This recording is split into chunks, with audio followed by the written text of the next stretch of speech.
let's talk managing, mentoring, and coaching. Oh my.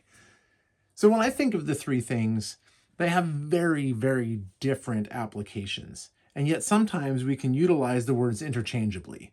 Oftentimes I hear from leaders that they feel like they're coaching their team member, when in actuality they're providing mentorship.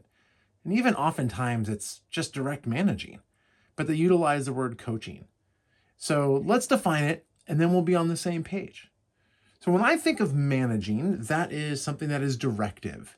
It is do this by this time in this way. I'm telling you how I want it done. This is very effective when someone doesn't know how to do something, when they're looking for insights, when they need help. Managing is very effective. We can get into situational leadership type of things where that type of directive action is actually required when the knowledge isn't there, but maybe their motivation is. They just need to know how to do something. Mentoring, on the other hand, is kind of that been there, done that, got the t-shirt thing, right? That is, I'm telling you what worked for me and how you should go about doing it. That's mentoring. It's advice driven. You've walked the road before, you know how to do it, and you're giving your experience to somebody else. That's mentoring. It can be a long-term or even sometimes a short-term process. You can mentor in little bunches or mentor somebody over a long period of time. But it's really that focus on the advice, that you have walked that you have the experience. And this is where coaching differs, because coaching isn't advice driven. We can think that it is, but actual coaching is question based. Coaching is what is going to work for you. Coaching is understanding, reflecting back, being a person who sees something from the outside and helping someone to figure out their own way forward, which can be frustrating.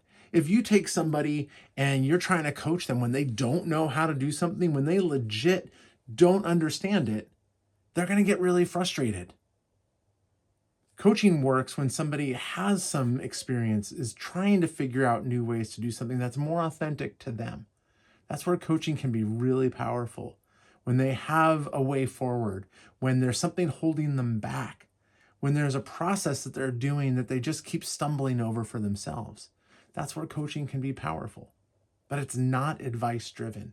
One of my favorite authors for coaching books for managers is Michael Bungay Stainer, and his book, The Coaching Habit, and the follow-up book, The Advice Trap, delve deep into how we as leaders really mess with our people by giving advice, by telling them the way forward.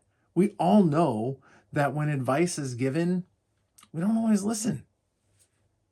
But coaching, on the other hand, that allows someone to decide for themselves how they want to move forward. And it's their decision, not the managers, not the people leader, not the coaches. It's the person's decision to move forward in that way. And that is where the power is. So there's something about managing, mentoring, and coaching. I hope it helps.